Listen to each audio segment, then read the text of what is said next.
जय श्री राधे राधे राधे। प्रिय बंधुओं, आज पूछा गया है प्रश्न कि आप बर्बरीक का पूर्व जन्म बताइए और बर्बरीक को पूजा होने का, बर्बरीक की पूज्यता का वरदान किसने दिया था, बर्बरीक को अमर किसने बनाया था, बर्बरीक ने पांडवों के साथ जो युद्ध का पराक्रम दिखाने के लिए आया था उसका सिर क्यों काटा था, बर्बरीक खाटू श्याम क्यों बना। साथियों, बर्बरीक के बारे में पूर्ण वृतांत पूछा है। तो साथियों, मैंने बर्बरीक का जो कुछ वृतांत है बिल्कुल शुरुआत से एक एक बात को पिछले कई एपिसोड में मैंने दर्शाया है, बताया है। आप देख सकते हैं पिछले एपिसोड 4-5 एपिसोड हैं और मैं उसका शॉर्ट इस वीडियो में पूरा करने जा रहा हूं। इस वीडियो में तो खाली बर्बरीक की पूज्यता और पराक्रम का ही शीश का दान नहीं दिया था, वो खंडन करने जा रहा हूं साथियों में। अगर आपको ऐसा लगता है तो जरूर साथियों सब्सक्राइब करें। चलिए साथियों, मुख्य विषय की ओर चलते हैं, क्योंकि साथियों यहाँ पर जब जिस समय भगवान श्री कृष्ण जी के कहने पर बर्बरीक तपस्या करने गया है गुप्त क्षेत्र में, वहां पर बहुत वर्षों तक तपस्या की है, तो देवी मैया प्रसन्न हो गई हैं और प्रकट हो गई हैं। तो वहां पर दर्शन दिया है और बर्बरीक को वरदान दिया है। उन्होंने कहा, देवी मैया ने, देवी जी ने, बर्बरीक त्रिलोक दुर्लभ असामान्य बल प्रदान किया है मैंने तुझे।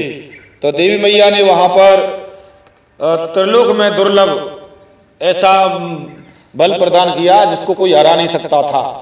तो ये देवी मैया ने बल प्रदान किया था, शक्ति प्रदान की थी। और वहां पर फिर उसके कुछ समय पश्चात जो जुआ में हार गए थे तो पांडव आए हैं और पांडव आए, वो पहचानता नहीं था कि ये हमारे बाबा हैं भीम जी। तो वहां पर एक सरोवर में भीम जी हाथ पैर धो रहे थे, उसी सरोवर में वो अपने देवी मैया का पूजा करने का जल लेते थे। तो वहां पर मना करने पर भीम क्रुद्ध हो गया, तो वहां पर बर्बरीक और भीम का युद्ध हुआ है साथियों। और भीम को तो इतना बल मिला हुआ था, लेकिन इतना बल अधिक, उससे भी ज्यादा बर्बरीक को देवी मैया ने दिया था।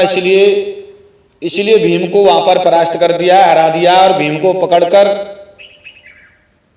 समुद्र में डालने के लिए बर्बरीक चल दिया है। तो वहां पर शिव जी ने रोका है और देवियों ने रोका है, 14 देवी और रुद्र और एक अम्बा देवी, ऐसे करके 15-16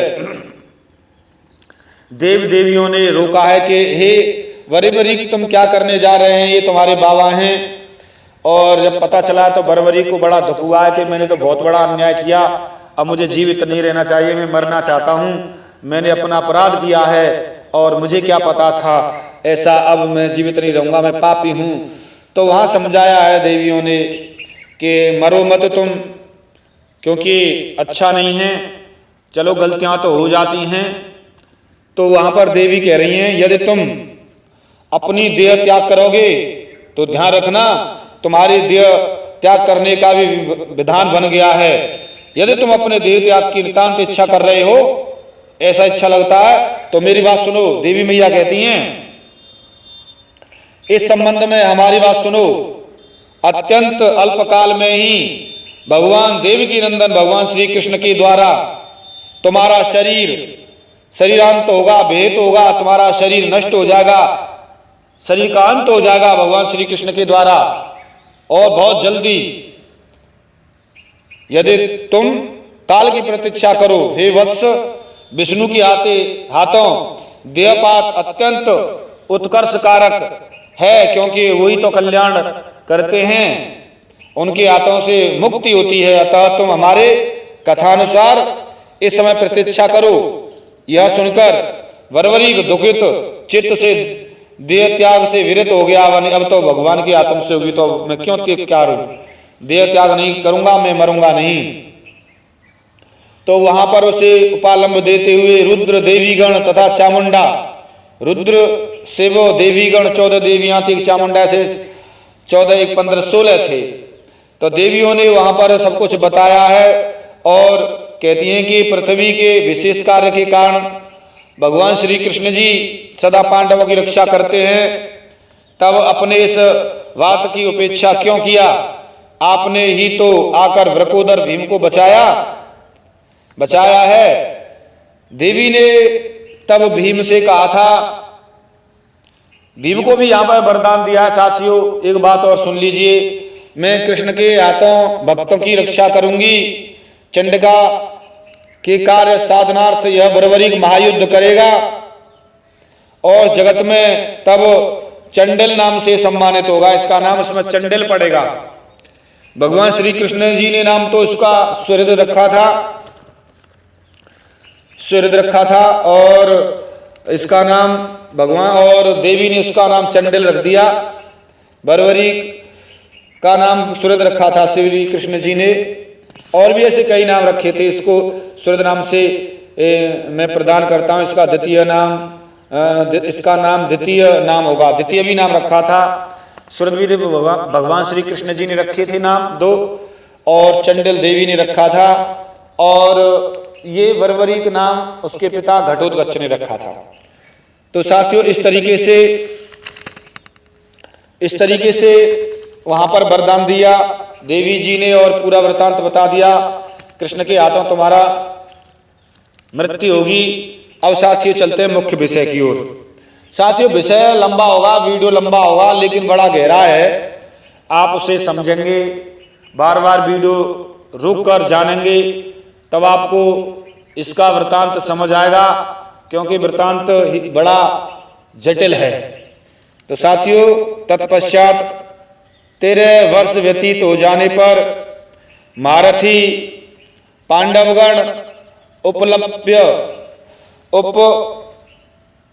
नगर में अन्य राजाओं से मिलकर कौरवों के साथ युद्ध के लिए तैयार हो गए थे और कुरुक्षेत्र में पहुंचे।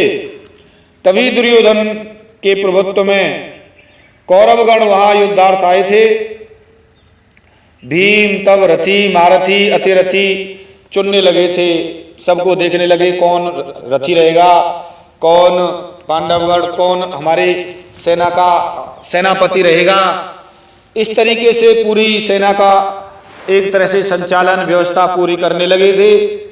तब राजा युधिष्ठिर ने दूतों के द्वारा समाचार जाना और कृष्ण जी से कहा।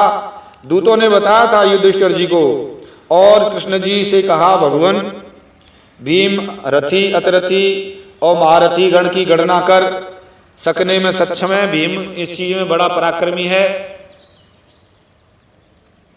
और आप जानेंगे समझेंगे, क्योंकि भीष्म तथा कृपाचार्य ने 1 मास में, यहां पर देखिए एक चाल चली है कौरवों ने। भीष्म और कृपाचार्य ने तो कहा है कि 1 महीने में मैं पांडवों को समाप्त कर दूंगा। द्रोण ने 15 दिनों में समाप्त करने की बात कही है। अश्वत्थामा ने 10 दिन में समाप्त करने की बात कही है। इस तरीके से उन्होंने अपना अपना पराक्रम दिखाया है, परंतु मैं सदा भयभीत रहता हूं। कर्ण ने तो 6 दिन में पांडवों को समाप्त विनाश करने का वचन दिया है कि मैं 6 दिन में कर दूंगा। सबने अपने अपने पराक्रम दिखाया है। जिस तरीके से यहाँ भी पराक्रम दिखाया साथियों, वहां भी जैसे रामायण में भगवान श्री राम जी ने पूछा था, राम जी के सेना में उस समय बानर थे, और वहां पर जामवंत जी पूछ रहे हैं राम जी की सेना में कि बताइए समुद्रों कौन कितने योजन लांघ जाएगा। तो वो कह रहे हैं, जामवंत जी सभी से पूछ रहे हैं, उसमें नल नील औरों से कि मैं, कोई कहता 10 योजन, कोई कहता 20 योजन, कोई कहता 50 योजन, और कोई 60 योजन। अंत में वो कहता है मैं 90 योजन। तो ऐसे करके अपनी अपनी क्षमता का प्रदर्शन करते हैं। तो साथियों, वहां पर वचन दिया है कर्ण ने।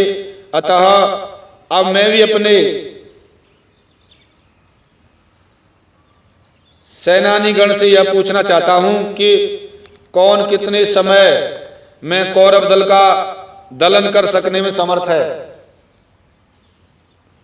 कौन कितने समय में कौरव दल को मार सकता है। यह सुनकर अर्जुन से कहने लगे, क्योंकि उन्होंने तो अपनी पराक्रम वीरता का कौरवों ने तो सेट कर लिया था, इतने दिन में पांडवों को मार दूंगा, कोई कहता है इतने दिन में। अब वही बात युधिष्ठिर जी कह रहे हैं कि बताइए कौरवों को कौन कितने दिन में समाप्त कर सकता है, क्या है अपनी अपनी पराक्रम वीरता का, आप यहाँ पर प्रदर्शन करें। अर्जुन कहते हैं, ये हे युधिष्ठिर, भीष्म आदि ने तो प्रतिज्ञा किया है, यह युक्ति संगत नहीं है। युद्ध में जय पराजय अनिश्चित रहती है, इस संबंध में पहले से कुछ भी निश्चित नहीं किया जा सकता। आपके पक्ष में जो राजा युद्धार्थ प्रस्तुत हैं उनको आप ही क्यों नहीं देखते। ये सभी पुरुष व्याघ्र काल के समान हैं। द्रुपद है, सत्याकी हैं, विराट है, धृष्टद्युम्न है, केके है, राजा सहदेव, दुर्जय, चिकिस्तान के पुत्र महावीर तथा घटोत्कच और भीम आदि प्रमुख वीरगण यहाँ पर तैयार हैं, रथ पर आरूढ़ हैं। अपराजित भगवान श्री कृष्ण, केशव जी, इनमें से प्रत्येक वीर कौरव सेना का संहार करने योग्य है। आप जो भीष्मादि वीरगण को सुसज्जित देख रहे हैं, इनका तनक भी भय न करें। ये सब संख्या में अधिक होकर भी मृगों के दल के समान अत्यंत तुच्छ हैं। हे भारत, हमारे धनुर्घोष को सुनकर ये सभी कौरवगण से त्रस्त मृगों के समान द्रवान्वित हो जाएंगे।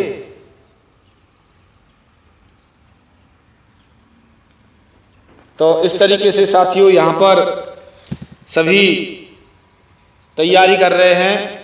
और साथियों मैं इसके बाद में आगे की वीडियो आपके समक्ष रखूंगा। ये एपिसोड उससे 5वां एपिसोड है और इससे आगे का मैं जो भी प्रकरण है अगले एपिसोड में बताने जाऊंगा साथियों।